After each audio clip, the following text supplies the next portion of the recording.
Well, hello there. We are back. The new and improved Wrestlecast. Working Stiffs have returned with a whole new twist. Well, okay, maybe not a whole new twist, considering that this is an episode that we've literally been promising for months that we had some setbacks on. Damn near a year. But we finally got around to it. Yeah, so we took a bit of an unplanned hiatus through August, which actually, I mean, it wasn't all that unplanned. I remember even talking to you a few weeks before the G1 started, like, yo, man, like I might need to take a few weeks off. This is just a whole lot of shit going on. And then I toughed through it for a bit.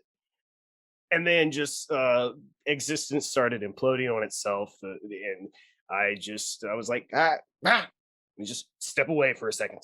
And now I'm feeling a lot better. I'm feeling a lot more ambitious with what we are setting out to do with this show. I think that we, for a minute, kind of fell into the habit of doing exactly what we might have set out not to do when we first started, which is getting into the dregs of just doing week by week TV coverage and just trying to keep up with all the fucking, you know, the blitzkrieg of news that is wrestling every goddamn week. And man, when you're, you know, working multiple full-time jobs and shit, like between the two of us, it's taxing, man.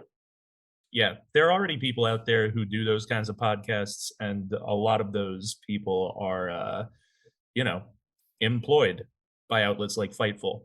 And that's fine, and I'm not knocking it in the slightest, but considering that this is a passion project, emphasis on the word passion, you start to realize after a while that just hammering that stuff and getting hammered over the head with it week after week after week starts to make you feel a little less passionate after a while, if I can be a little blunt.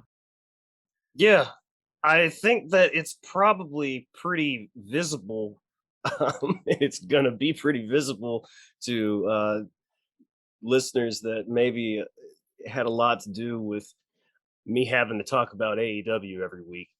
Yeah. And I want to keep this a positive show. So. Right. And we agreed that we wouldn't talk about it on this show, but if you're listening to this very recently, and hell, even if you're listening to this a month or two down the line after we recorded this, who knows? Definitely recently, things in AEW have been dicier than ever. So whether we're talking about booking or real life stuff that's going on backstage. So this seems like a particularly good time to step away from that, because we never wanted to be one of those podcasts where we just go on and on and on venting our grievances and talking about stuff we don't like. This was supposed to be an outlet for us to focus on the stuff that we do like. And we even said that a lot initially, and that's what this was at first. And I think part of it too was just that when we first started this podcast a year ago, we were still very high on AEW, as a lot of people were during that period, right? It was a very up period for them and for a lot of wrestling in general. And of course, as with everything, there's an ebb and a flow, and a lot has changed in a year. Yeah, so moving forward, the format of Working Stiffs is going to be a bit different, and I think it's going to be a bit more fulfilling for us and enjoyable for everyone else. You're still going to get at least 4 Working Stiffs productions every month. We are going to be doing bi-weekly installments of what we are starting here today, and kind of what we sort of started when we took a little stroll, did a whole episode on the New Japan Young Lion Dojo class of 1985 when we first started. We are going to be focusing on subjects that just really interest us. Today is one that we've been promising to you for a while, Wrestle Kingdom 3 in 2009, something that we just found very immensely interesting for reasons we're definitely going to get into. In between these installments, we're also going to get the Shop Soup. I might rename it, I don't know, but you're going to get me talking about Stardom and Joshi because that's what I love. And I'm going to be covering other stuff as it interests me. By the time this episode hits the waves, either the Working Stiffs Patreon will be up and running, or will be in a matter of days. That's where I'm going to be posting a lot of the content. Most of it's going to be free for right now. I am going to start pumping out some written content too, as well as different other things that I just, feel like experimenting with, making it more interactive and, again, more fulfilling for us, more enjoyable for you. So, welcome to the brave new era of Working Stiffs Wrestlecast. So let me ask you, what were you doing in 2009? Not much. Oh man, I was a struggling college student who was still bouncing around, not really certain what I wanted my major to be. I think in January 2009, my major was. I don't think I had switched over to being a business major yet. I was still either a religion or a sociology major, and just You were a religion major? yeah, yeah. Have you told me Believe it that or not, before and I just forgot? I don't think so. Just look, I probably didn't bring it up because you don't even know how many times I switched majors in college, man. I was totally one of those stereotypical kids who, like, when I first came in like 2005, I think I started out as journalism, even though I never took a journalism class just because I had to declare something. I did Uh, that too. and then I was a music major for like a year. And then I bounced around between like religion and sociology. And then I ended up as like a business major for a year. And then I just left. So this was somewhere in that period. I think it was like right before I became a business major, and I wasn't doing a whole lot. I was listening to music and going to concerts and being a like not very good student. I was not watching wrestling at all during this period. I had dropped off about 2, 3 years prior. After Eddie Guerrero died in 2006, my viewing like plummeted and was gone by this point. At this point, I would maybe occasionally meet friends at like a sports bar to watch a WWE pay-per-view once in a blue moon, and I did not follow it, and I had no idea what was going on going into it. What were you doing in January of 2009, Mr. Chef? Absolutely nothing I could describe in detail on this show. Statute of limitations is still up on a lot of that. No, man, I think I was going into my second semester of school. I took a semester off right after high school, and the university I went to was essentially like 13th grade. And I only went for like 3 semesters, and I switched majors twice. Um, or no, I only switched once, but I did go in undeclared, so there's that. um, yeah, I was not doing much, and I was not watching wrestling hardly at all at this point. I was too concerned with partying and shit like that. Like I think I might I feel like I watched WrestleMania because I would watch those shows every year just to kind of check in. But kind of like what you said, I mean, I fell out of WWE around like late 2007, early 2008. And at that same time, I had also discovered Ring of Honor and Noah at that time. However, I was not very familiar with New Japan at that time at all, but pretty much all the pro I had seen was Noah at that point. And I didn't start really getting into New Japan until I think about like 2015. Hmm. Yeah, about the same. So let's be realistic here, real quick, though. Let's presume that we hadn't dropped off and we were still avid wrestling fans at this point. Even if we were super into it, I find it very unlikely that we would have been watching New Japan Yeah. in January of 2009. How, like, New Japan had been cold for like over a decade at this point, right? Like, we were well away from those 80s into like early to mid 90s hot streak of New Japan with like Liger and Muda having their big runs and just big gates and Anoki still commanding crowds and whatnot. Like they had fallen off during this period. So like you said, even if we had been into pro in this period, we probably would have been watching Noah or something that was a lot hotter and that was actually inspiring a lot of stuff that was going on the American indies directly during that period, right?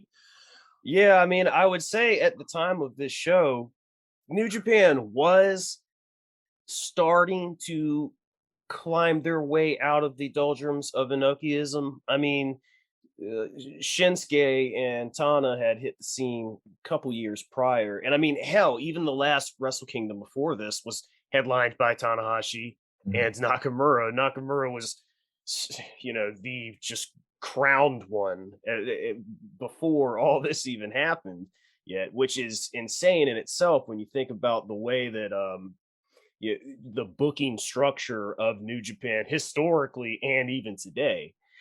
But yeah, we were starting to see that shift, and I think one of the most interesting things about this show is kind of like you said when we were talking earlier off the air.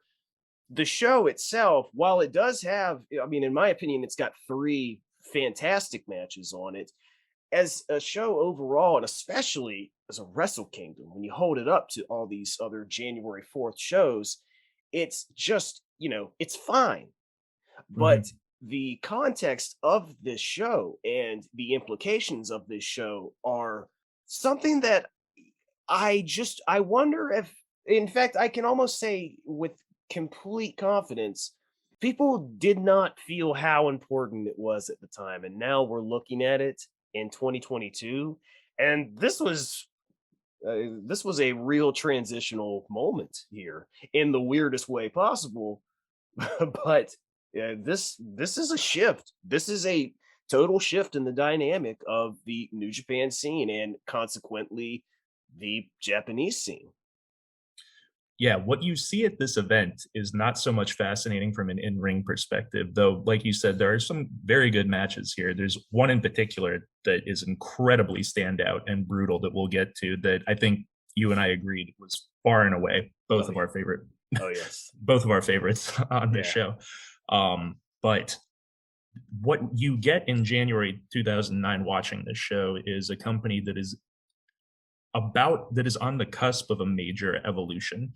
It's tough to say whether it was actively happening at the time because I feel like you would have had to have been like a fly on the wall backstage to be certain of that, or if they were just still kind of figuring things out at that time. But what is undeniable is that this was a company that was on the cusp of some major changes that would be seen over the course of the next 2 years and would really start to hit home by 3 years later.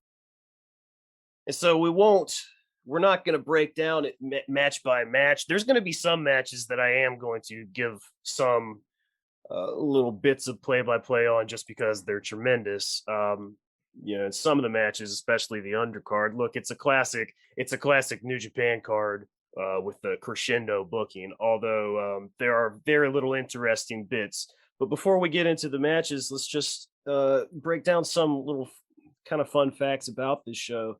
So you've got, aside from New Japan itself, you have five other promotions being represented in this show: TNA, CMLL, All Japan, Noah, and Zero One. We even have a Zero One title being defended on this show, which is a doozy. Besides the main event, which is Tanahashi and Keiji Muto, that goes 30 minutes and 32 seconds. Everything else on this card ranges from 6.5 minutes to 15.5 minutes. And really, I appreciated that. So Brady came on over about, I guess this was about 3 weeks ago when we watched this show, beginning to end. I got just about the best quality version of it, of the entire show, promo packages and all that. I think you can find out today. Shout out to IVP Vids. It was such an easy watch, it was so digestible. It made me really excited that one night Wrestle Kingdoms are coming back now. But yeah, I thought that the match lengths were, I don't think anything really overstayed its welcome, not egregiously. So while I agree with you, one thing I am curious about is like I almost wish there was a way we could find someone, as hard as this would be to find, someone we could communicate with to have on here who was actively watching New Japan at this time to get their opinion on what they thought of this show at that time. There's somebody Because if in the building. if we're being fair, part of our reaction to that was simply the fact that this is such a weird, like, jump into a time warp for us, right?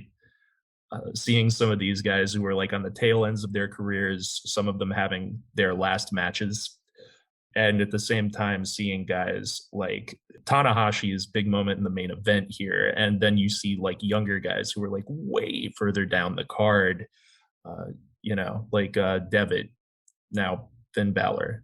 Yoshihashi shows up as a young lion at different points on this show that we saw. Taguchi was so much younger here and was still in like the prime of his career, right? Still a curtain jerker. Yeah. Naito and Eugero as No Limit defending the IWGP tag titles, which we're gonna have to have a good discussion about. Like seeing them on this show was crazy and in a lot of ways not what we expected. I think there's a certain fascination that we had with this show that fans at that time would not have shared, right? Yeah, absolutely. This is only the show it is as a retrospect.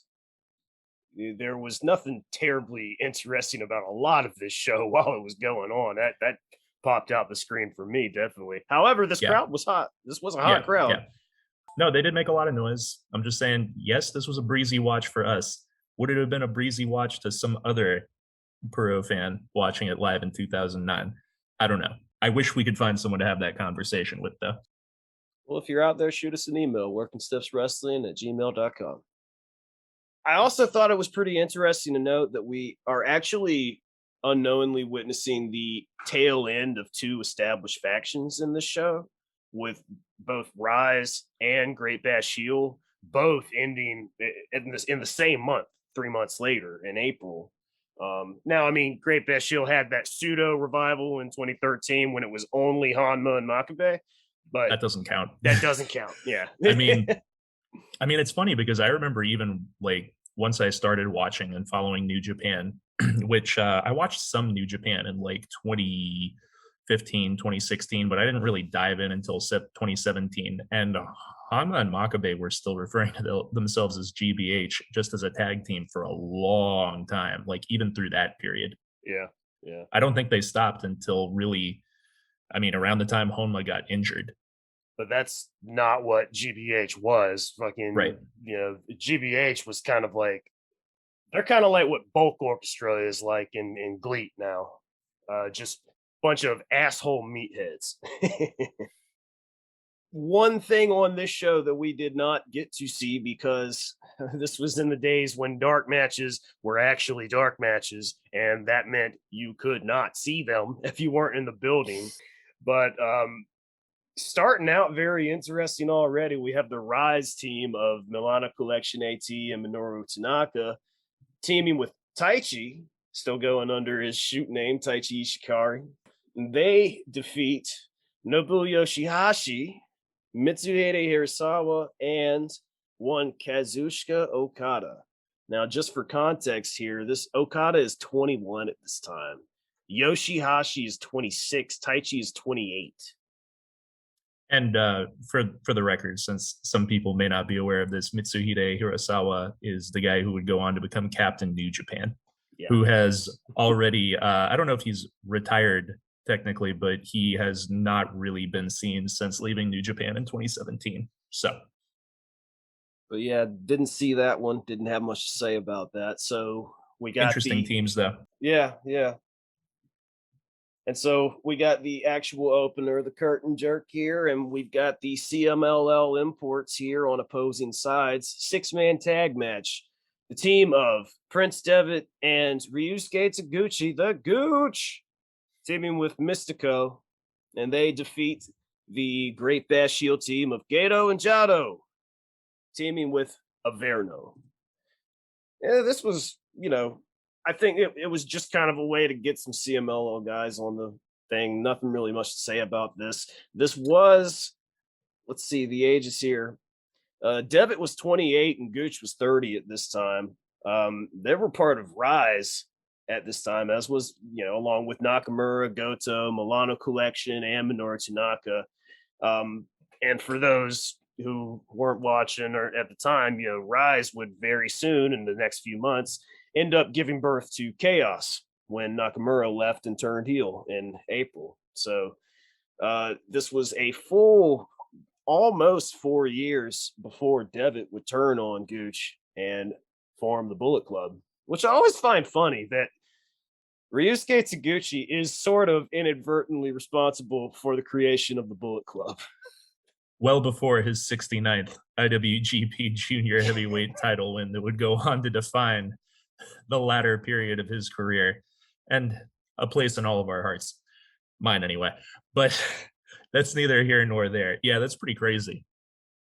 Yeah, I keep forgetting that Devitt and Taguchi were a team for so long. It's just hard to imagine. As somebody who didn't really come back to wrestling until 2013, it's just impossible to imagine Devitt as anything other than Bullet Club and then Finn Balor, right? It's hard to process that there was a period of his career before those two things that were so career defining for him. This was before even him and Gooch started actually calling themselves Apollo 55 too. They started going by that tag name not too long after this, but they hadn't adopted that name yet. But yeah, just interesting juxtaposition as we'll see a lot of in this show. Yeah. Otherwise, I agree. I thought it was a fun opening match. I thought it was like well positioned on the card as like match with like some faster guys, flashier moves to really pop the crowd. My big takeaway from this match was just this was the Mystico show, man. Yeah. He looked so good here. And it's crazy to think that this is the guy who would go on to become the first Sin Cara in WWE, which I didn't even see that much of his stuff because he was already pretty much out the door by the time I started watching again. But it's so hard to believe that this is that guy who was mostly just known for screwing up so much, because he looked like a freaking star here, man. You want to know something funny about this guy right now? This Hit me. guy holds, and this is all by technicalities here. We'll look at the matches in a second, but right now he is currently the NWA World Historic Middleweight Champion under the name Caristico. Has been holding it for 1,476 days. He's also the Elite Middleweight Champion for the promotion of Lucha Libre Elite, and he's been holding that for 2,298 days. When do you think he's fucking defended these belts? I was about to say, like, he has to have only defended these belts like maybe 5 times total, right? The Elite belt he won in 2016, and that is the only match he's competed in for it. The NWA one, grand total of he won it and he's defended it 4 times, one of which was in New Japan, January 20th, 2020. Oh man, I was too gratuitous with my title defense estimate. I gave him too much credit. Damn it. But check this out. His last defense of this title, he defeated Averno at a CMLL Christmas show in 2021, this past Christmas. That's kind of wild, actually. Yeah. It's fun. That's fun timing. All right. Yeah, I was aware of Verno's still wrestling, and he looked fine here. But again, like, it was hard to focus on anything in this match other than Mystico just doing crazy stuff the whole time. And of course, he ended up picking up the pin, going over, and just looking like a guy who had an incredible career ahead of him. But if there's one thing that this show has taught us, you cannot make predictions about where somebody's career is going to be 10 to 15 years down the line just based on how they look in the moment. 100. Well, next up, we had the Jushin Thunder Liger's 20th anniversary match, which is funny to me because they made a big deal of it being his 20th anniversary, and you get the idea that everybody's kind of, like waiting around, their hands in their pockets, like, oh, he's gonna hang it up soon, and there's another 11 years before he retired. And even though it was kind of yeah, it was a very quiet time at this point. I think currently he was technically still in the Legends stable. CTU had already broken up. He did have a good little run when he started the feud with Suzuki Gun in around like 2013 when him and Taichi were going at it, and then eventually Suzuki. So yeah, just a bit we're witnessing, the anniversary match and just happens to be in a bit of a lull of the guy's career. So we had Liger teaming with our boy Takuma Sano, who is only our boy because we learned about him studying the Young Lion class. And they One are of the more underwhelming members of his Young Lion class, which is purely by unfortunate timing on his part, because he had a perfectly reasonable career if he'd been in any other class. yeah, many junior championships were Mhm. held by Takuma Sano.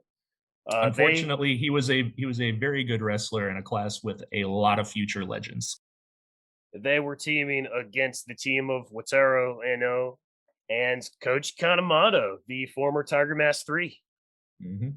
Now, all of these guys, outside of Wataru, who was 35 at the time, and he ended up retiring 5 years later, Liger, Takuma, and Kanemato, they're all 44, 43 right now. So, kind of even playing field here. Something funny about Koji Kanemato here. I didn't realize this. He was the first guy to defend the junior heavyweight title in the US, which he did Hmm. so in 1995 against Alex Wright. But 2 days prior to this show, he had announced his engagement to a Joshi star at the time, going by Hikaru. Now, the info was a bit hard to find. I didn't find like definitive proof, but just by process of elimination, it seems like this was Yoshimi Sioya, and she was in 0-1 at the time. But she was actually the second to last AJW champ in late 2003. So fun little piece of trivia. I don't think she was ever really like a huge deal, but she had a decent little run with that title. But those were like the dying fucking breaths of that promotion. So, but this is not the same wife that Koji was arrested for hitting in 2019. So there's that. Fun factoid. Mm, But yikes. yeah, I mean, this match, it was, what you expect out of a fucking 20th anniversary match. There was some nice little strike and kick exchanges that I actually really enjoyed between Wataru and Sano. It felt like Liger and Sano were effectively playing heel at times, which again, maybe they were because I know Liger was still kind of associated with Legend at this time, but they end up all hugging at the end. Like I said, Wataru was the only one that retired way sooner than these guys. He ended up getting fucking hurt just about 4 years later and succumbed to his injuries. Had a bit Mhm. of an underwhelming career, but good show, Chep. Yeah. For me, this match was, again, basically my response to it was, it's cool to see Liger always. All of these guys, though, like you said, Wataru and Nue would retire here very shortly thereafter. And while the rest of these guys did go on to wrestle for a while for varying lengths of time before retiring, I think it's like decidedly these guys had the bulk of their best work behind them at this point. So this match for me was just kind of there, It was there. Yeah. if I'm being honest. I wasn't upset watching it. Like I said, I love Liger. Always good to see Liger. To be perfectly honest, if Liger wasn't in this match, I probably wouldn't have cared about it that much. I'll be honest though. I mean, Takuma looked out of shape, Mhm. like another person of more legendary stature that we'll talk about later. Oh, we'll get to that one. That's But but I will say, man, Sano did not look bad in the ring. He was working there, and he was even doing like the sentons and stuff. There was nothing wrong with his work at all. But he was in Noah at this time, and I'm not even sure how often he was wrestling at the point. But I guess Liger requested to have him by his side for his anniversary show, so that's Mhm. cool. Which is also cool when you consider that they retired at the same time too. I mean, Hmm. those two are just intrinsically linked for most of their career, whether or not people talk about Takuma or not. All right, so I was way more fascinated by this next match. Yes. The Motor City Machine Guns, Alex Shelley and Chris Saban defeated No Limit, Tetsuya Naito and Eugero to win the IWGP Junior Heavyweight Tag Team Championships. I have to start off by saying this match was really, really, really interesting for me to watch for mostly the wrong reasons. What I was going to say, which is not to say that it was necessarily a bad match. It was fast paced. The machine guns were doing the machine gun stuff. They looked fantastic. Uh, but oh man, it was crazy to watch this no limit team, Naito and Eugero, going in as the champions. And my big takeaway was just like, these guys were not ready to be champions yet. What did the freaking junior tag division look like at the time that green ass Naito and Yujiro were the tag champions? What's even funnier in retrospect is how head and shoulders above Naito Eugero is performing in this It was match. crazy. I never would have guessed that Naito would be the one who just looked so. I mean, there He were had his still moments. flashes. There were still Yeah. flashes. He hit his Stardust press perfectly. When we got into the latter half of the match, he started to like hit his speed and started looking a little bit more like the Naito we know now. But the first part of the match, like nothing exemplifies it more than the fact that he botched and just landed right on Alex Shelley's face and busted him open, like not even 2 minutes in. Oh man. Which was a bit of a happy accident because the caller had gave us some good visuals. Look, man, if I'm Alex Shelley, I'm so upset that this has happened this early in the match. Like getting color is great, but like as far as like wrestling psychology and timing goes, you definitely want that to happen more around the mid-match point, not this early on. But yeah, again, just reiterating, I'm watching this match in 2009 as it happens, I'm watching Team No Limit, and I'm looking at Yujiro saying, "That's the guy. That's the ready-made star of this team. That's the guy that's going to end up being pushed beyond this team." Again, you can't make those kind of judgments, man. You just Yeah. can't. That is a crazy thought in 2022, man. That Yujiro was the guy and Naito was struggling.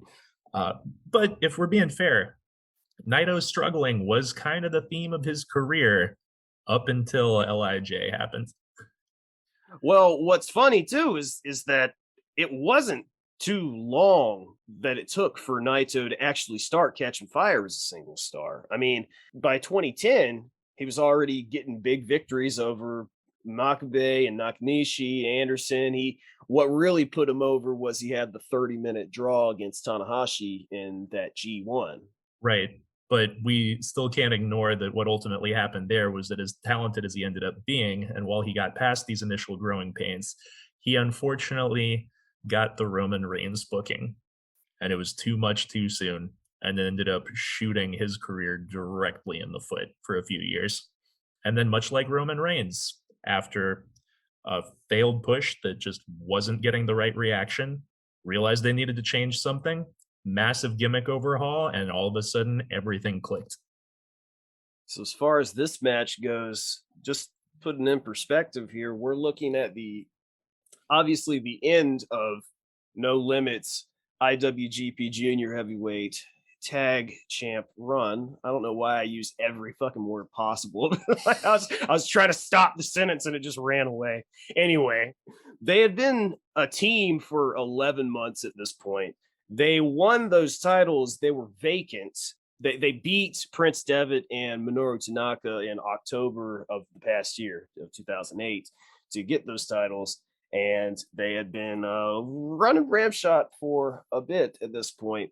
Shortly after they did this show, they went straight to TNA for an excursion, did about 2 months there, and then went to CMLL for the rest of 2009. They ended up defeating the Dudleys along with Bad Intentions, which is the team of Giant Bernard and Carl Anderson, to win these titles back a year later at Wrestle Kingdom 4. So there was still love for this team coming out of this match. It was just wonky. That's all really fascinating. The other aspect of this to me that's crazy is prior to us actually sitting down and watching the show, I had obviously looked down the entire card and seen the results or whatever, but thankfully it had been far enough prior that I'd actually completely forgotten all the results by the time we watched it, which really helped my viewing experience because I totally did not realize going in that the Machine Guns were going to come out as the champions. I kind of assumed, as was kind of common with New Japan at that time for these Wrestle Kingdom events, is that guys would come in from outside promotions and either challenge for New Japan titles or defend their titles at the show, and the titles wouldn't switch hands, right? It was basically just supposed to be showcase matches effectively, rather than having to deal with like the booking and the politicking of like, trading titles back and forth between people who aren't signed to your promotion. But they won, and I was like, holy shit. And then I thought about it some, and I was like, okay, once again, I was not watching wrestling during this period. I've gone back and seen some stuff from this era, gotten a little bit of familiarity, but not enough to call myself any kind of authority on what was going on in wrestling back in 2009. So I want to put a little caveat here before I make this following statement. The Motor City Machine Guns had to have been, if not the best, certainly like top 3 tag team in the world in 2009, right? 100%. Okay. Like, solid argument for them being the best, right? Like, if like, who else is even in contendership in this era in time? In 2009? Yeah. Again, I wasn't watching a lot of wrestling at this time, but I'm this is kind of a dead zone from my knowledge of the era, but at the same time, just looking back, it's like, the Machine Guns are still going today. And yeah, they've split up for some different periods because, Chris Saban had a singles run. America's Most Wanted. Oh, okay. I mean, from what I've seen of them, I watched some TNA back in the, early to mid 2000s before I stopped watching wrestling. And I liked America's Most Wanted, but there are no Machine Guns anywhere near the Machine Guns. There are no Machine Guns, but they were in that pantheon at this time. I feel like. My big thing is just like, how many tag teams from this era can you look back on and consider them like a defining tag team of the era and like still have relevance today? Like, as I was saying, yeah, they've split up some. You had Chris Saban's singles run. You had Alex Shelley's run with Kushida as time splitters. So they haven't been together this entire period, but they're still going. And they've worked like basically every major promotion that isn't WWE. Although, didn't they briefly come in and do like a one-off in NXT within the past few years? I think they did when NXT was. You remember there was that period when NXT was bringing in like indie talent and shit like that.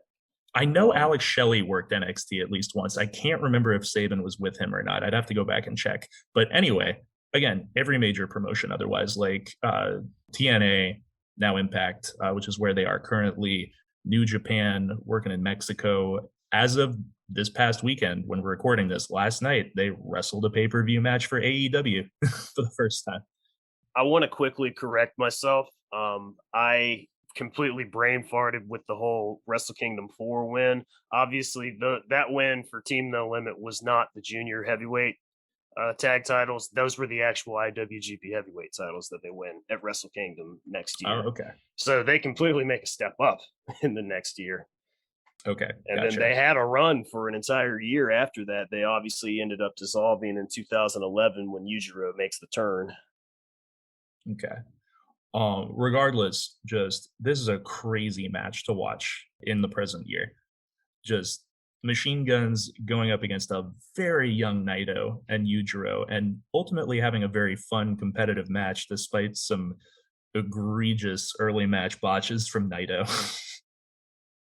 We got more junior action. The last bit of junior action of the show, we have the IWGP Junior Heavyweight title on the line as Low Key defends against Tiger Mask 4. who is still Tiger Mask. This is the same goddamn Tiger Mask. I'm gonna be And honest, man. I'm gonna be honest. I kind of zoned out during this match. This match kind of felt like it was in a dead spot after that fascinating junior tag title match, which was, I thought, a better match, a more fast paced and more interesting match. This was fine, but I'm gonna be honest. I'm not the biggest Tiger Mask fan. Not this instance of Tiger Mask, anyway. We want to talk original Tiger Mask. Go back and watch some of those guys' matches from the '80s. Nutty stuff that's way ahead of its time. Present day Tiger Mask, not so much. yeah, I mean, it wasn't a bad match. Just it was a match, Yeah. but just out of significance, dude. I mean, Tiger Mask was 48 at this time, Jeez. and low key, That's why I'm so mad on Tiger Mask, because to me he's just New Japan dad at this point, right? He's just a guy who comes out there to fight the young lions, and that's his lot in life these days. do you think that they feel that Tiger Mask isn't exactly the most marketable gimmick anymore? I mean, at this point in time, I don't see how it could have been. How old was the anime by this point? Like, even at this point, it was like 3 decades plus old, right? Well, no, they absolutely thought it was a marketable gimmick at this point in 2009, but I'm thinking now in 2022, it's like if they Oh, I haven't see what you're taken the saying. time to fucking put somebody else in and like start having some, some more junior classics featuring a Tiger Mask, then maybe they're just kind of slowly backing off of using those kind of gimmicks because I mean, what we have Tiger Mask and he's doing mostly his fucking shit in all Japan right now, even though he's signed to New Japan. And then we have that fucking whoever the current Black Tiger is, and that guy is awful. You can only see him on Strong these days for a reason. But Look, man, no, here's no all I know. disrespect to Strong. Here's all I know. I'm sure there's some Puro fanatic out there who's tracked a lot of this stuff who can come to me and be like, "Oh, here is this match from 2007 that is this incredible Tiger Mask match against so and so." But I'm being realistic. The only Tiger Mask match of the last like 2 decades that genuinely enjoyed watching was when they did that one-off match at Wrestle Kingdom a few years ago, where it was Kota Ibushi as Tiger Mask wrestling against, Tiger Mask W wrestling against, I believe it was ACH as Black Tiger. That match was fun. Fun little exhibition from two guys who were not at that time signed with New Japan. Specifically done as a tie-in because they were trying to promote the new Tiger Mask reboot series they were doing. Fun. I liked it. Otherwise, don't really need any more Tiger Mask. Well, he won his fifth junior title at this match, which afterwards his first defense was against Liger, and that's when they presented the third generation junior heavyweight title, the one that we have now, which is great because I don't know if you noticed watching this show, but like the junior title that they were using at this time before they made the V3 was hideous. It looked like one of those fucking yo-yos in the 90s that was supposed to have like the cool tail end on it, but you couldn't spin it because of it. It was terrible. So he got the current title version that we have now, and he ended up losing that to Mystico in Hmm. August of 2009. As far as low key is concerned, he would not return to New Japan until 2011 after this match. Okay. Yeah, and we spent a lot of time talking about Tiger Mask. I feel like I need to at least do some service to him and actually talk a little bit about low key. Before I walked away from watching wrestling in like the mid to late 2000s, I actually really liked low key. I'd gotten introduced to him by picking up some like TNA X Division stuff. He was a bright spot in that promotion, man. That early X Division stuff was so good, and he was a big part of what made it so great with those matches he was having with like AJ Styles, Jerry Lynn, Amazing Red. Like there was some great stuff back then. Low key and Um, Amazing Red was, no pun intended, low key one of the hottest fucking programs mhm, of that time mhm. period. And you know he was well known at that time for being just a freaking phenom on the indies. And I think that's yet another reason why I was so mad on this match, because it was like, oh, here's low key, some crazy stuff's gonna happen. No, not really. Even Loki kind of looked like he was just like, all right, I'm here to do the job, pay me, see you guys later. Yeah, that's exactly what it felt like. I mean, he tried, but it wasn't. You weren't getting that low key. This wasn't crazy Loki. And, if we're being honest, maybe that's actually for the better given the streak of just craziness and unprofessionalism we've seen from the guy at different points in his career. He was great once, but yeah, it's hard to care for me to care about anything Loki's done in the last decade, and even back in 2009 at this event, this is probably a good example of why.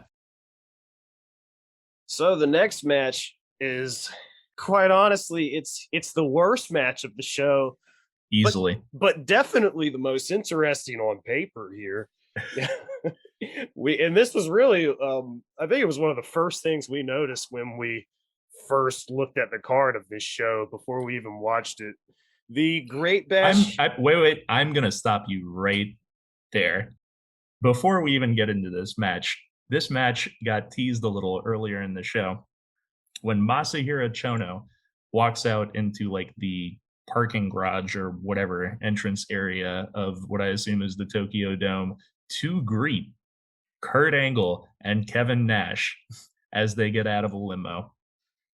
And it was so funny watching this as Chono bros down with them, but Kevin Nash and Angle don't say a word as they just stare at the camera with their blank freaking eyes while Chono cuts a promo in Japanese as they both just nod along intently, like, yeah, yeah, yeah. We have no idea what you're saying, but yeah. It was so 94. It It was was so so 94. contrived. I was dying laughing. It was so gloriously dumb, but it pops me. Okay, take it away. So Talk yeah, about the this match. this is the Great Bash Heel team of Tomohiro Ishii, Takashi Iizuka, Carl Anderson, and Giant Bernard, which many of us may know as Prince Albert. And they are out here to do the JOB against the main event Mafia, Kevin Nash and Kurt Angle joining forces with legend Masahiro Chono and Ricky Choshu. Now, What a crazy match on paper that I had no idea happened before I started digging and found this show. if you could take all of these guys and just place them in their primes all in this match together, I mean, it would be like just world shaking shit. But it happened in 2009, and just listen to the ages of this fucking. Chono is 45, retired 5 years later. Choshu is 57, and he didn't officially retire for another 10 years. Good lord. Nash was 49, retired 11 years later. Angle was 40. Bernard was 36. He retired 5 years later. And then, Ishii was 33. Anderson was only 28. And Azuka, well, look at that. I didn't put Azuka's age on here. I'm sure he'll forgive me. I can But tell you real quick. Izuka is 56 currently, which means that at this time 43, he was 42 42, because he 43. was Yeah. born in August. So that fits. But yeah, I don't really have so much to say about this match. It's more just like these people, man. So it It wasn't good, but let's be realistic. In a tag team match with like Kevin Nash and like all these guys on the tail end of their career, you knew it wasn't going to be interesting unless we got some sequence in the middle of it with like Angle and Ishii, right? Which we got like a brief little bit of that, but nothing earth shattering. No like crazy striking or chain wrestling from those two. This was not the Ishii we know and love today. The company had not gotten behind him yet and would not for a few more years. He was still rocking the flat top too. Ishii didn't shave his head until he had to when he lost against Tiger Mask in 2011 in the hair versus hair match. So it is a bit more jarring than you might think when you Yeah. first watch it. But he had been in the company for about 3.5 years at this point, and was never presented as much more than a lower tier member of Great Bash Heel. He ended up joining Chaos in April, but this is actually kind of cool. So the very next year at Wrestle Kingdom 4, he was involved in another fucking overbooked big 8-man tag where with he teamed with Azuka, Abdullah the Butcher, and who the fuck is Yana? I think I misspelled something, but they lost to Ricky Choshu, Nakanishi, Masahiro Chono, and Terry Funk. But what I was just I feel so enlightened on about was, let's talk about Giant Bernard real quick. Who we fucking, if you're like me, man, I knew Giant Bernard as Prince Albert, perennial jobber in WWF, the Attitude Era. His gimmick was a dick piercing. Lo and behold, this guy fucking not only garnered a shitload of fucking respect out there in the pro scene when he went out to Japan, but I had no idea how accomplished this dude was prior to even getting into the wrestling business.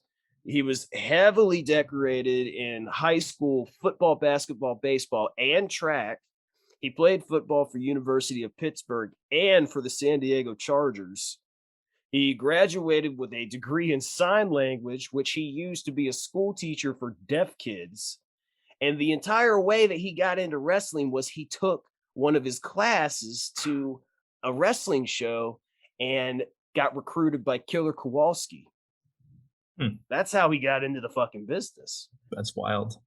I mean, I think we can safely say that there's virtually no one.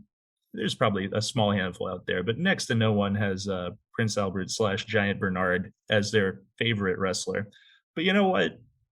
Kudos to a crazy career, man. You want to know who has the longest reign of the IWGP heavyweight tag team titles to this day? I think I know this. It's Giant Bernard and Carl Anderson. 565 days and 10 defenses. It still hasn't been beaten. What in the fuck? What universe is this?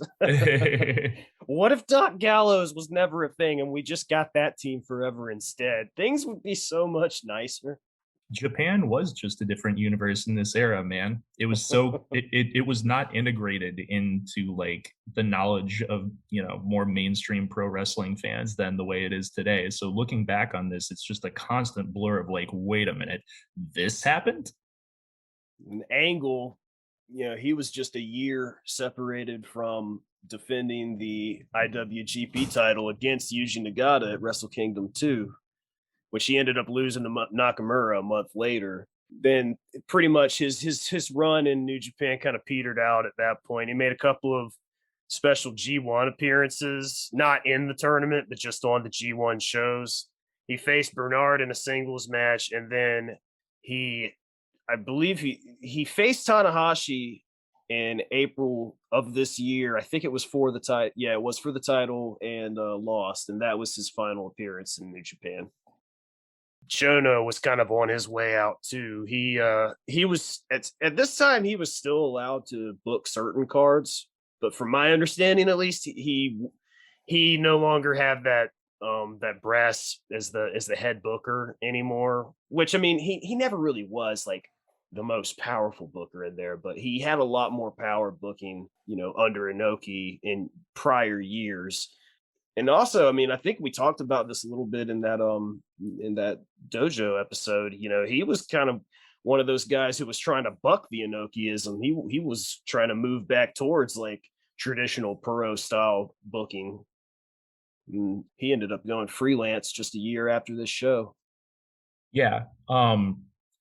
Match itself could not be less interesting, but there's so many interesting things going on the fringes with everyone involved in this match.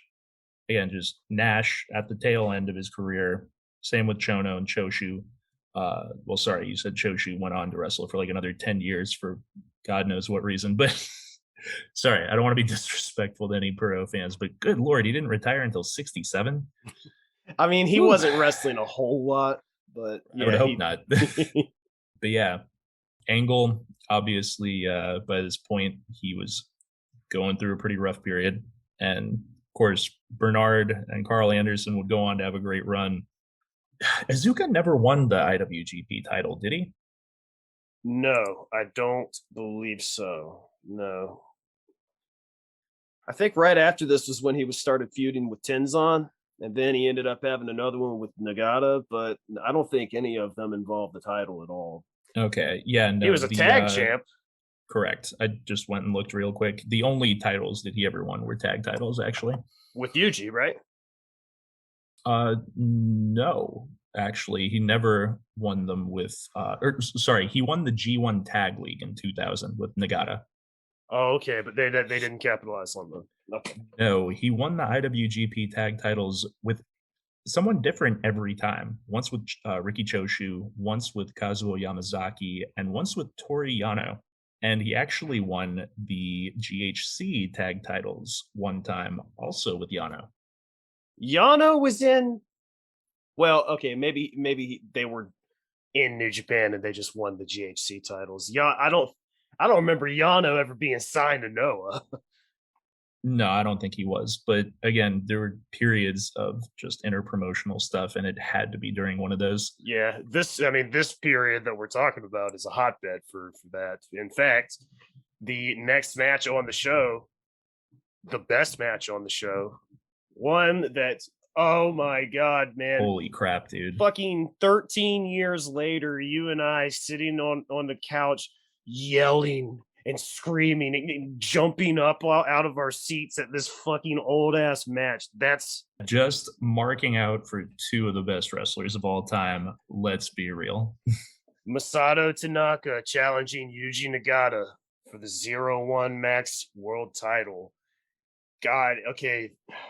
What a brutal war these guys freaking had. And I'm just going to stop real quick before we get into the match further.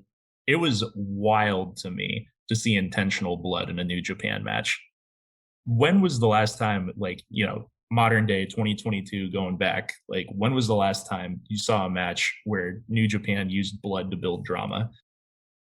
It's been a while. I don't think it's happened since I started like following New Japan. Yeah, the only recent color I can think of in New Japan was Goto and Tanahashi this year at the G1, but it was definitely not intentional.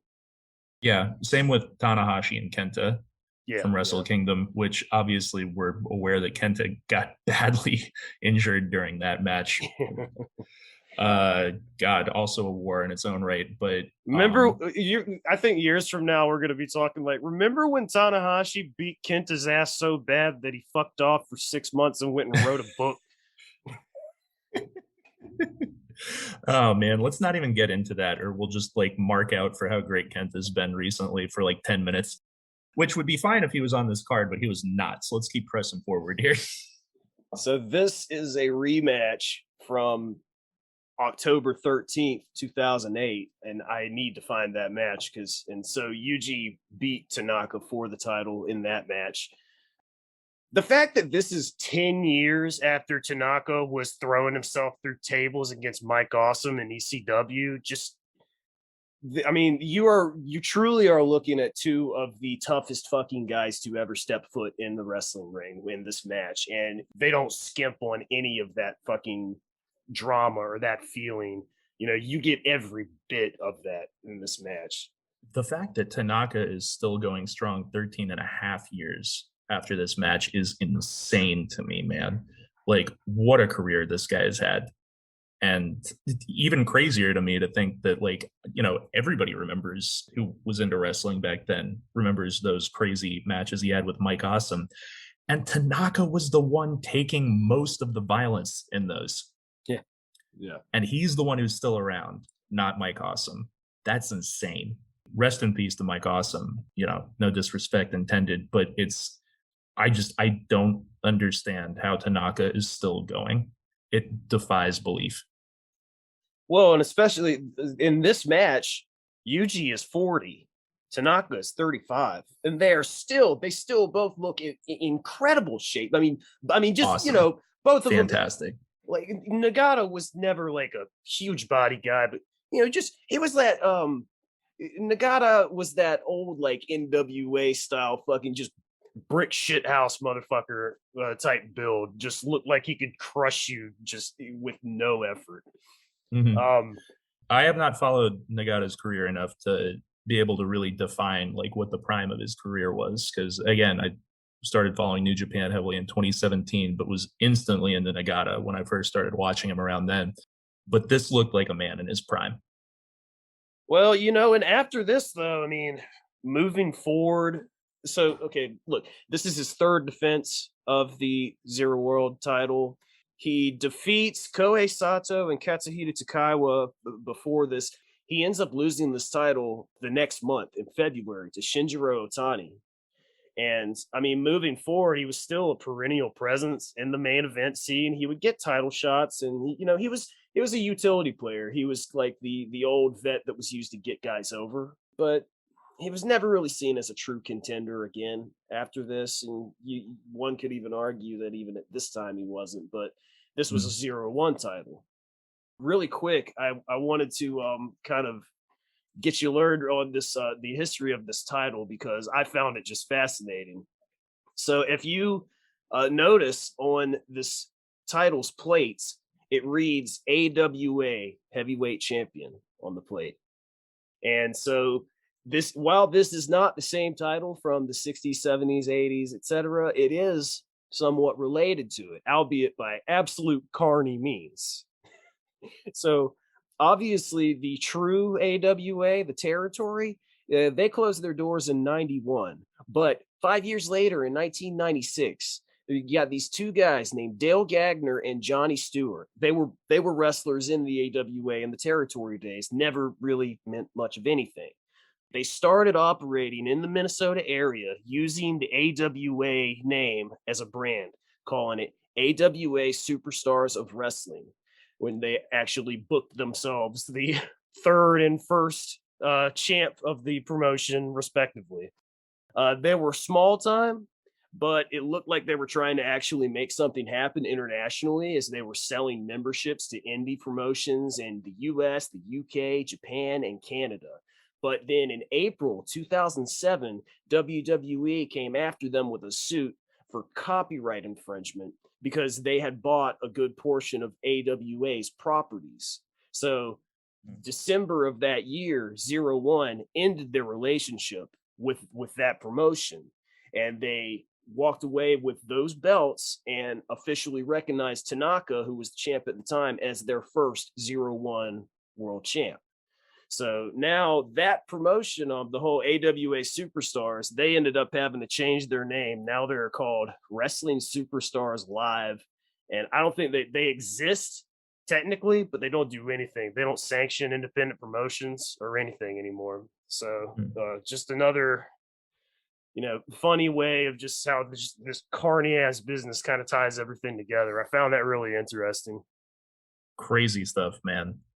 Take a guess who the 0-1 champ right now is in 2022. Oh, is this actually going to be someone I know? Yeah.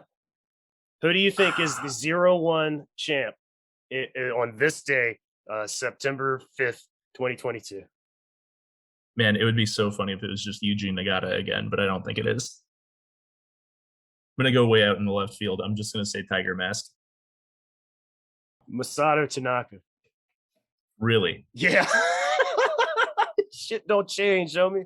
Damn it. I guess the wrong guy who was in this match. That's wild. Yeah, kudos to Tanaka for still going.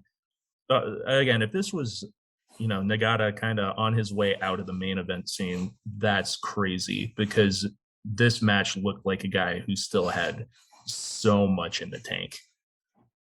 Oh, it was pure fucking violence right out the gate. This match is everything I love about pro wrestling. Like the only thing it didn't have in it was like crazy lucha stuff, right? I've literally got it uh, written in my notes. This is what it's all about. Two ripped mhm, motherfuckers covered in blood, slugging the piss out of each other with a crowd of nearly 30,000 people screaming at every hit. This mhm, is motherfucking Puro. mhm. Pure Puro joy, man. Hard hitting, violent, bloody, dramatic, competitive, back and forth, biting on every near fall. everything you want out of it, man. And it almost sucked when the match was over because I was like, good lord, there's 4 matches left, and I already know nothing's gonna come close to being as good as this. Seriously, out of all of these matches, if I had to recommend one for any of you to go watch, seek this one out.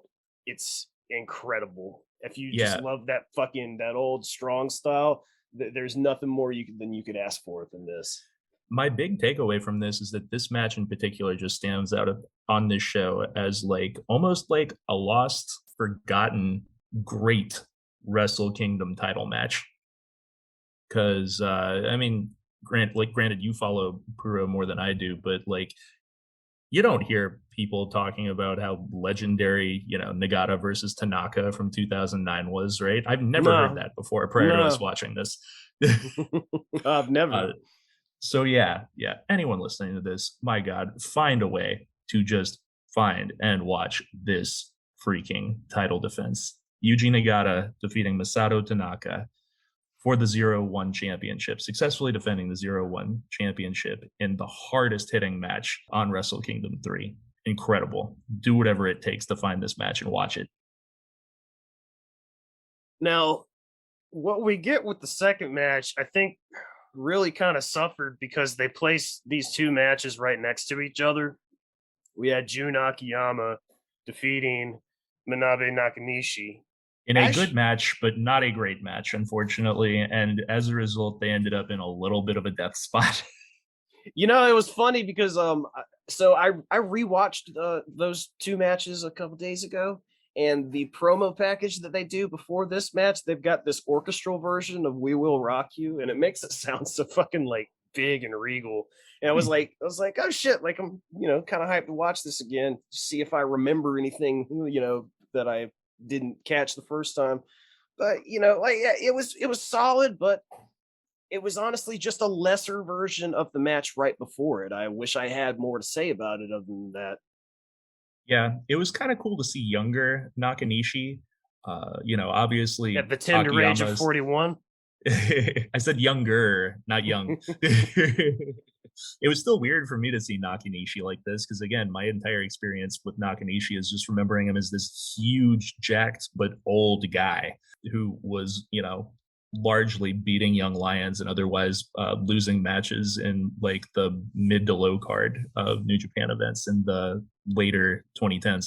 But there's no doubt that the guy has like an imposing presence, and I see why they gave him the IWGP title once, but at the same time, it's pretty clear why he was not a guy that they wanted to try to have carry the promotion, right? Yeah, that one and lone IWGP title win of his came just 4 months after the show. He beat Tanahashi for it. Albeit he lost it like what, a month later at Dominion back to Tanahashi. Yeah, it was very, very brief. Yeah. But they gave him that rub. And you see a lot of that, and I am going to get a little bit into that when we get to the main event. But I want to talk a little bit about how it's when you think of it, it's very different the way that even top titles are treated over there, as opposed to I think what your traditional American thinking is when it comes to booking top titles. But yep, that was about it for that one. Yeah, it was cool to see Jun Akiyama again.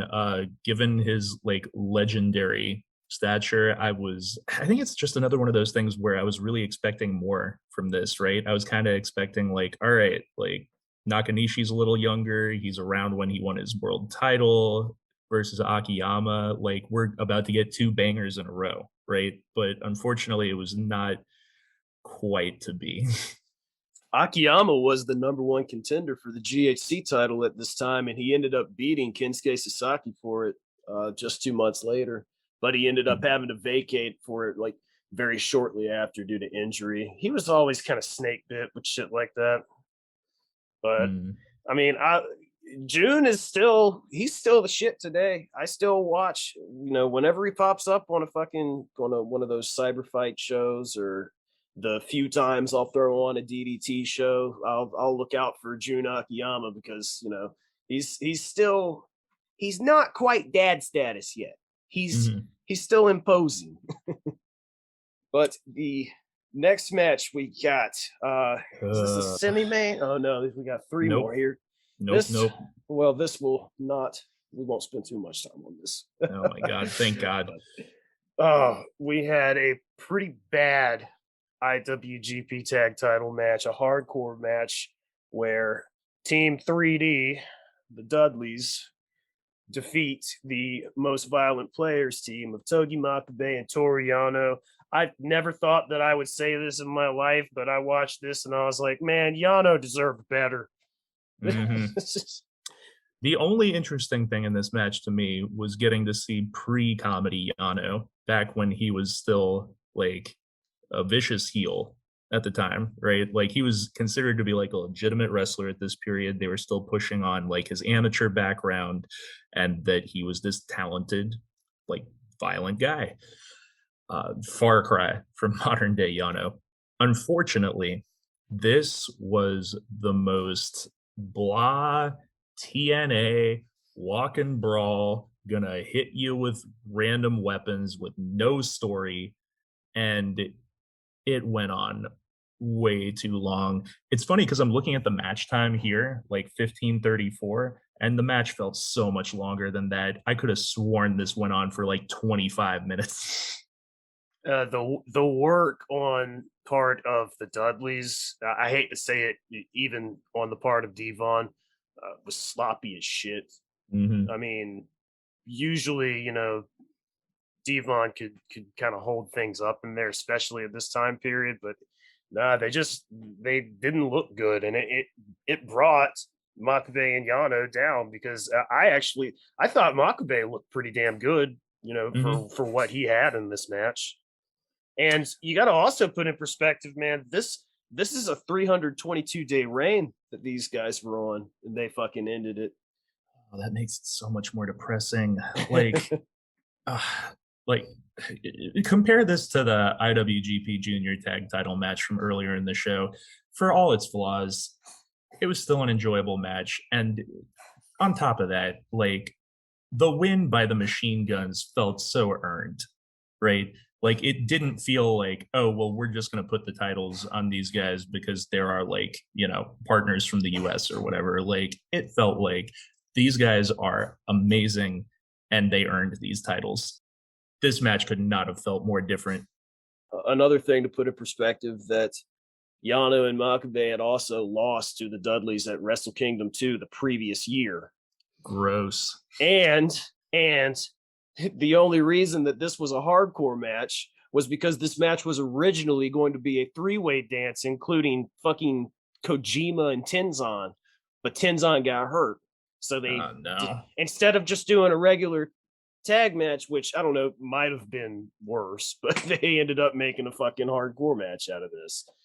God, if Tenzin and Kojima had been in this, at least it might have had the opportunity to be like a kind of an entertaining clusterfuck. But man, when people complain about garbage wrestling, and which I find a lot of those complaints to just be in bad faith, this legitimately felt like a garbage wrestling match in every sense of the term.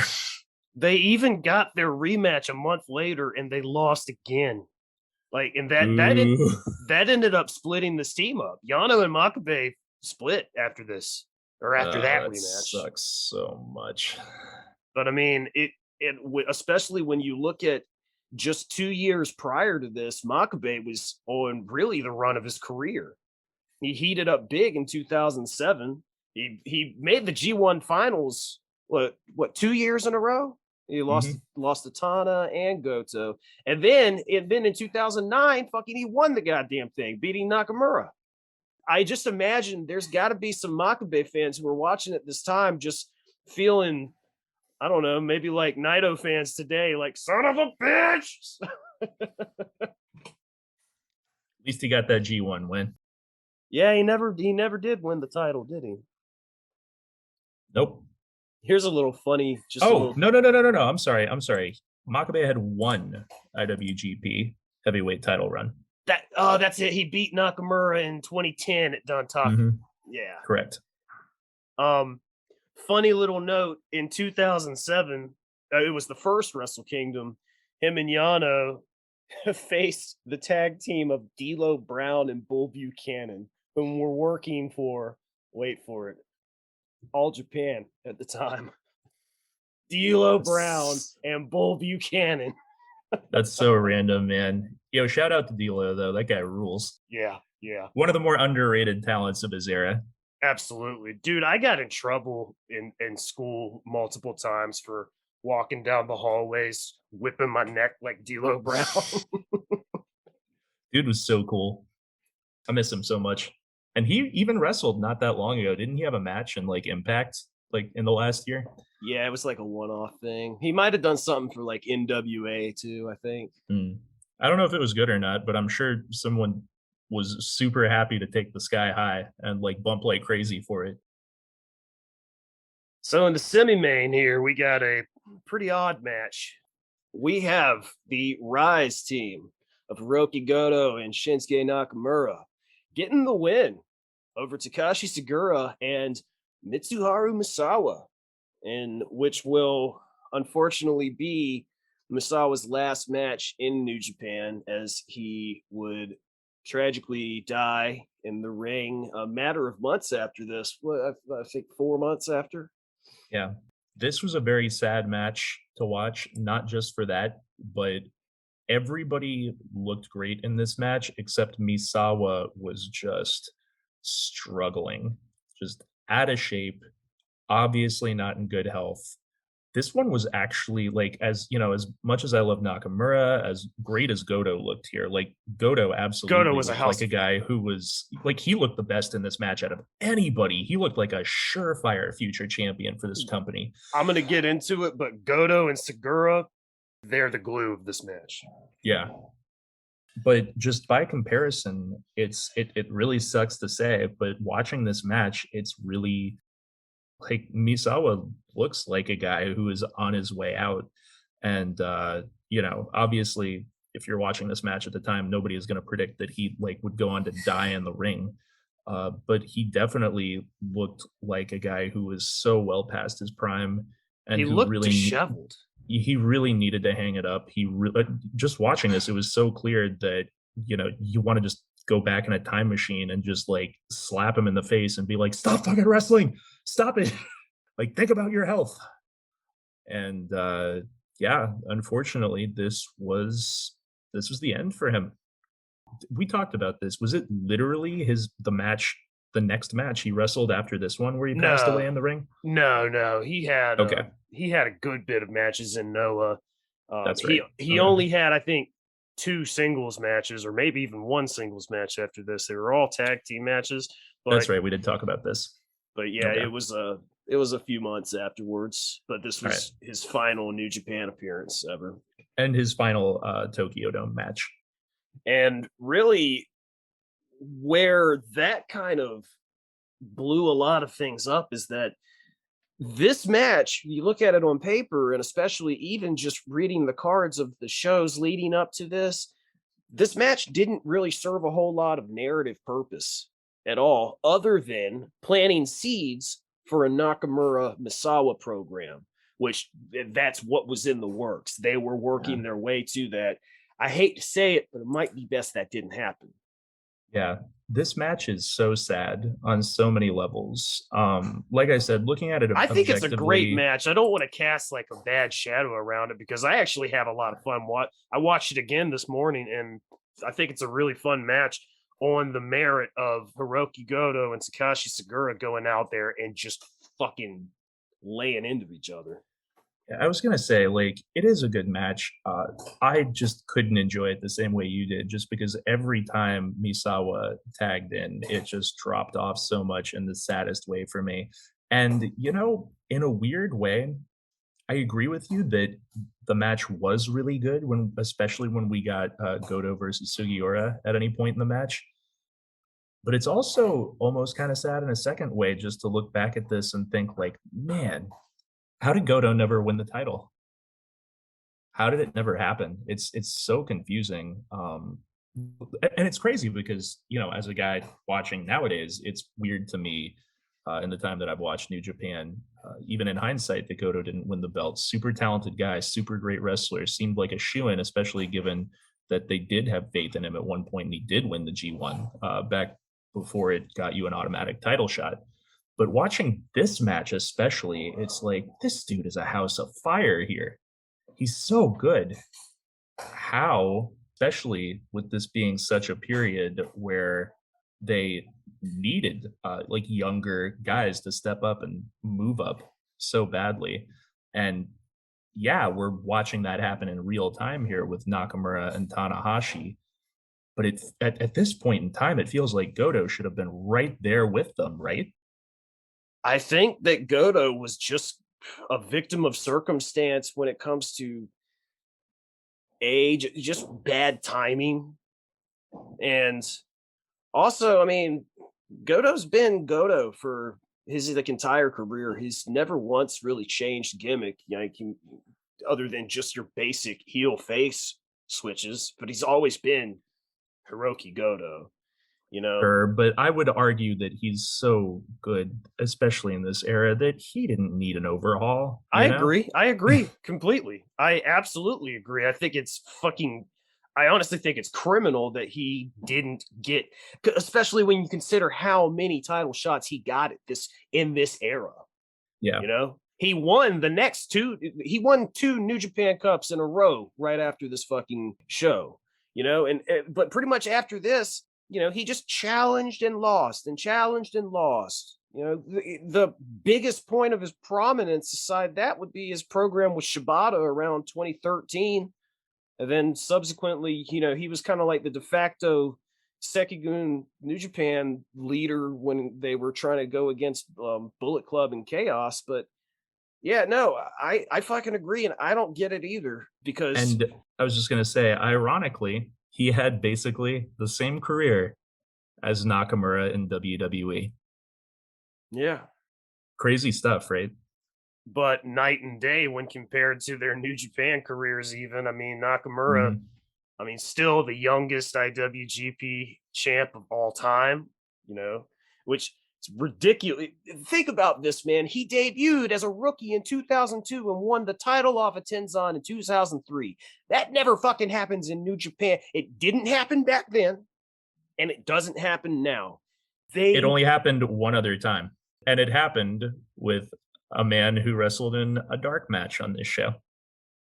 well, how fast was Okada's rise? I mean, He came back from excursion, won a Wrestle Kingdom match in an opener that wasn't very good, and ended the show by challenging Tanahashi for the title, and then beat him for the title at New Beginning the next month. That was Okada's beginning in New Japan, yeah, coming off of his young lion period. you're right. Yeah, and I mean, you know, you could make the argument that Tana had a pretty fast fucking liftoff too, but yeah, I mean, now that you put that in perspective, you could definitely make the argument Okada's was perhaps more ridiculous than Nakamura, but still at this time in 2009, Nakamura's was just, I mean, it was unprecedented, really. Your point still stands. Like, it's literally a thing that they've done twice in 20 years. Yeah, and he's 28 at this time. Goto is 29. Segura, actually, who I really thought was one of the most fun parts of this match. I thought he held the match together so well. Him and Goto just made this match so fun to watch. Funnily enough, so he would face Tana this coming July for the IWGP title, and that would be the first ever time that we would have a Noah talent challenging for the New Japan title. He also ends up grabbing the GHC title that year, and he ends up defending it against Goto at Wrestle Kingdom 4. So I'm that's on my list of matches that I want to track down and see because I got a feeling that's probably a banger. I also want to go back real quick and just make a quick point. Tanahashi did have a pretty fast rise as far if we're talking about someone who started picking up some big wins pretty early in his career. He debuted in late 1999 as a rookie and started to become a pretty started to be viewed as someone who had loads of future potential and started getting big wins as early as the summer of 2000. even beat Negro Casas that summer. And then in September 21, actually got a win over Scott Hall.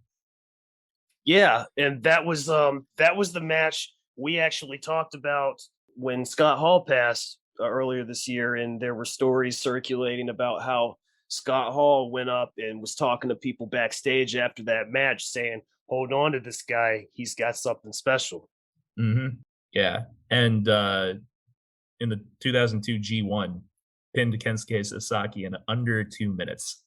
So he was getting big wins, like even as a rookie, as a fairly inexperienced wrestler. But his first IWGP title win did not come until July 2006, I believe. It's '07, I think. Yeah, beat Giant Bernard. Okay, no, sorry, you're right. It was 2007. The thing I was reading kind of just skipped ahead from 2006 to 2007, and I'm just kind of skimming it. He had a long reign with that too. He ended up losing it to Nagata 270 days later. Yeah. So point being, while he did have a pretty fast rise early in his career, he didn't win his first heavyweight title until about 7 years in. Yeah. Yeah, so when you're So looking at it, Okada and Nakamura really are kind of undeniable in that right. So facet. definitely still a pretty fast rise given some of the people that he beat as early in his career as he did, but it's still not really comparable to the way that Nakamura and Okada just showed up and immediately became champion. Many would argue prematurely in both cases because Lord knows we still hadn't gotten the at this Wrestle Kingdom in 2009, we still hadn't gotten the incredibly charismatic, bursting with personality Nakamura yet. And obviously Okada's, initial title win over Tanahashi was largely met with confusion from the fan base. If confusion among the people who weren't just like utterly taken aback. But regardless, Nakamura became who he was, and eventually we got the Rainmaker. Tanahashi's career took a little bit more time to really come to fruition the same way. Maybe for the best, though. Well, before we move off this match, I just want to show some love to a couple of little spots in here that I just thought were great. One of my favorite old school Puro moves is Sug's fucking Carolyn lift. I'm not sure if you know which one I'm talking about. It's got like the fucking the fireman's waist carry, and it's like a back suplex, like a horizontal suplex. I'll have to show you, but it's impressive as shit, especially when he's doing it to somebody like Goto, who was a pretty thick boy at this time. There was also a really nice move that I have seen Goto do in some old matches, but I know I haven't seen him do in recent years, and I had to look it up. It's called the Shootin' Kai, which is a vertical suplex sit outside slam. And it is quite magnificent, man. And he was only using it for about 9 years. They said that he hadn't used it since 27 or 2016 at this point, but it's a fucking killer looking move. And that just kind of lends itself to the fire of what we're talking about here. God damn it, Goto, why? Like, What? I wonder when he stopped using it. um, I don't know. That's the kind of stuff I would love to talk to active pro wrestlers about it while they're still out there doing it, right? Like, how did you decide on this move? If you stopped using this move, like, what was the impetus for that? Like, because I Because know he in some still uses cases, power moves and stuff. that's the thing, right? Because in some cases you get some really obvious stuff, like how, like, Matt Hardy stopped doing leg drops off the turnbuckle because his hips are just went to shit, right? Like, so he just wants to take it easy, and a lot of wrestlers do stuff like that as they get a little further in their careers, just to try and take it easier on their bodies. But I'm curious why, like, that doesn't seem like a move that you would retire for, physicality reasons, right? Yeah, I mean, I don't know, maybe because it involves a lot of momentum shifting when the guy's going down, because you're basically having to switch your position with with half of an arm, locked in with Mm, each other. So maybe he just started feeling like he wasn't quick enough to execute it anymore. But it's I a hell of a see. move. I'll send you a video of it later. It's cool. You'll appreciate it. Dope. And that brings us to the main event.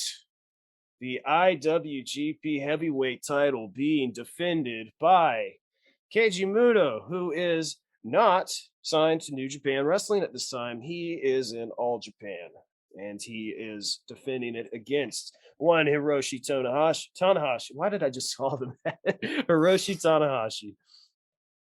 And so we talked earlier about how this was really a big spot for Tanahashi and really the company in general because the tables were a bit turned here. We have Muto coming in here at the tender age of 46, and he is, he's the IWGP champion. But as I said earlier, he was signed to All Japan at the time, where he was also champion. He was Triple Crown champion. He beat Suwama for that title, who, if I'm not mistaken, I think Suwama is the Triple Crown champion right now. I don't have that in front of me, but he had won the IWGP title off Nakamura the previous April. And he's coming in here with wins over Nakanishi, Hiroki Goto, and Togi Makabe. And Tanahashi had been fucking around in TNA for a few months before this.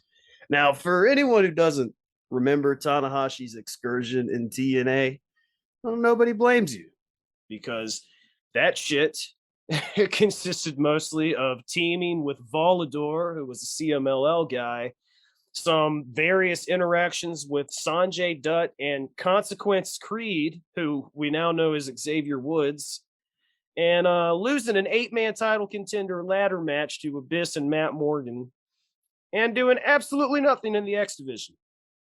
TNA. You motherfuckers. Like, so yeah, we've got 32-year-old Tanahashi now, who, I mean, like as we talked earlier, he's got 2 title reigns behind him at this point. You know, he won in 2007 against Bernard, which I think the title was vacant at that point. I don't think Bernard was actually champion. Loses it to Nagata, and then he regained it from Nagata, and then lost it to Nakamura at Wrestle Kingdom II the previous year. So, but despite all that, this is, spoiler, Tana wins. This Thank is God. very much seen as the moment that Tana became the guy over there moving forward. It was a torch passing moment, but in a very in a sort of peculiar sense, because I don't know if you know anything about Keiji Muto, but the man doesn't pass torches like most people. He doesn't do it in a gracious way. Although I will say he did it the most gracious way possible by just walking the fuck out after he got pinned, which is fine by me. Well, the funny thing here is I looked into this a little bit. There was a 5-year period after this where Muto was actually just kind of doing the right thing for this point in his career, right? He did pass the torch to Tanahashi, and he kind of started to move down the card a little bit from here. You know, still prominently featured, but was, wrestling a lot of tag matches and stuff, going for tag titles. It wasn't until like the mid 2010s when we started to get Muto as we know him now. He's kind of taking a dump all over his legacy and inserting himself into main events well past the point where any reasonable person should be. He started swinging his dick around in the Wrestle 1 days around 2014, 2015, when he goes to Wrestle 1, and that's when he started booking himself in title shots and winning them and burying young talent. And he's still doing that today. We are on the eve. I mean, Muto will be retired at least in name for a couple of months come like January 2023, but he's still fucking doing that. Oh my God. Okay, so look, all of that considered, I'm very much of 2 minds about this match. This was cool to watch this torch passing moment, and it was very much a Wrestle Kingdom main event, right? When we started getting into like the last 5 to 10 minutes of this match, I did really start to get into it. But if we're being realistic, here, I have the match times pulled up right here. Let's just compare real quick. That incredible 0-1 title match between Yuji Nagata and Masato Tanaka earlier on the show went 11 minutes and 41 seconds. Tanahashi versus Muto went 30 minutes, 32 seconds. Especially after, having to come on after that match. I would have enjoyed this match so much more if they'd chopped 10 minutes off of it, off of the Yeah. midsection somewhere. Yeah, the first half of the match was definitely it was boring. Yeah, You I know? was bored. I was It bored. I was bored. It was cool to see Tanahashi at this point in his career. It was great to see that king-making moment that he finally got. It was even cool to see Muto before he really fell off, But I can't quite give this match the stamp of approval. I can't recommend seeking it out and watching it unless you're like us and you just want to see it for the history of it, right? I mean, I wouldn't not recommend it because 15 minutes in, I mean, I would say, shit, dude, starting the matchup, skip to like 12 and a half minutes and you'll see everything you need to see. And it's actually, it'll still feel just as effective. You get fucking sexy ass Tana coming out there with the fucking hair that looks like he should be playing in the hair metal band Wasp. You got Keiji Muto with his tights and the Wizard Master logo that looks like a 90s death metal band's logo. And I mean, even though he's 46, Muto can still fucking move at this time. And bro, this match makes my knees hurt. Like I watched it again recently, and you can tell Muto is breaking down, but he's not acting like it yet. And he's just dragon screw after dragon screw, shining wizard after shining wizard. But you get that trademark signature Tana babyface fire, and that's what wins this entire fucking crowd over. By the end of this match, 28,000 people are screaming for Tanahashi because, as we learned years moving past this show, that's just what he does. He reels you in. He's like the Bruce Dickinson of wrestling. He can take an entire auditorium and fit it in the palm of his hand, and no matter what goes on, you're gonna feel what he wants you to feel because he's just a master. Here's my thing. I'm not hard disagreeing with you on any of that, especially on all the stuff about Tanahashi. Anybody who's heard me talk about New Japan knows I love Tanahashi. I don't trust anyone who doesn't love Tanahashi. However, however, think back on any Tokyo Dome New Japan main event that you've seen since this match occurred. Can you honestly recommend this match over any of those? No, Can you name a match that you would recommend this over? from a work rate perspective, probably not. Okay. Again, I'm not hard disagreeing with you on anything, but that is my ultimate point here. This match was a New Japan main event. I didn't hate it. It was cool to see for the history. I personally would not recommend going out of your way to watch this one the way I would Nagata versus Tanaka, unless you're kind of a, New Japan completionist.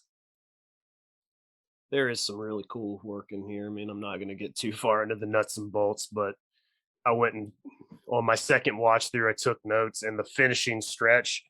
You've seen my notes before. You can tell I'm really enjoying something when everything is in all caps and just a shitload of exclamation points. And my shit. So this is the closing stretch as I wrote it. Tana hits a counter Hurricane Rana. Crowd goes wild. Muto goes down. Gets him on the rope for a dragon screw neck whip of his own. Muto goes for the German. No pin. Tana's pissed off now. Dragon suplex 2.5. He's up, and so is the house. Sling blade. You know it's coming. High fly flow. And another. And it's missed. Muto's out. Shining fucking wizard. Muto with the moonsault. Tana moves. High five flow to the back. Another one. 1, 2, 3. Hey, like I said, man, the last few minutes of this match is absolutely classic New Japan stuff in like every sense of the word. A lot of fun. Seeing Tanahashi get the win there at the end after those last few minutes was genuinely great. Genuinely great. I just wish the rest of the match stacked up the way that did.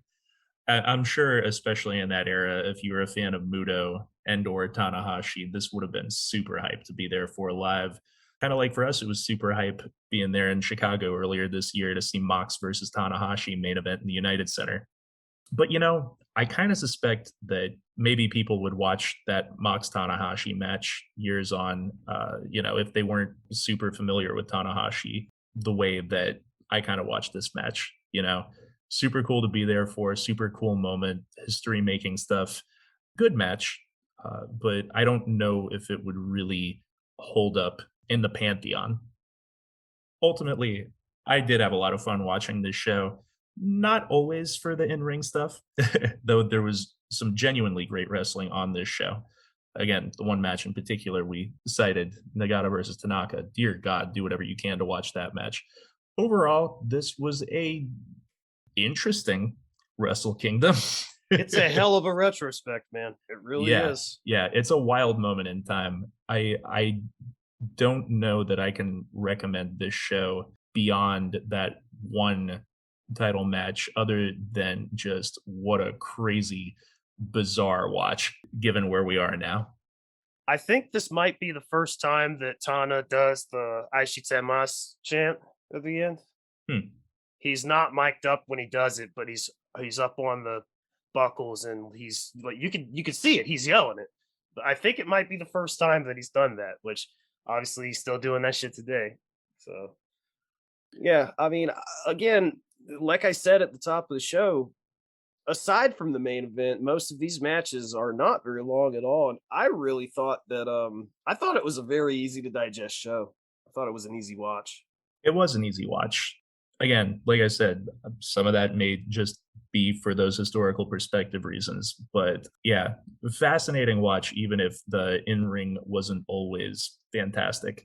Cool moment in time though, and it's really, really cool to just be watching that show in real time and kind of going like, oh, this is like where this started. This is where this started. We were gonna see this later. It was cool to see where all of the future pieces that would really define this company 5-6 years later.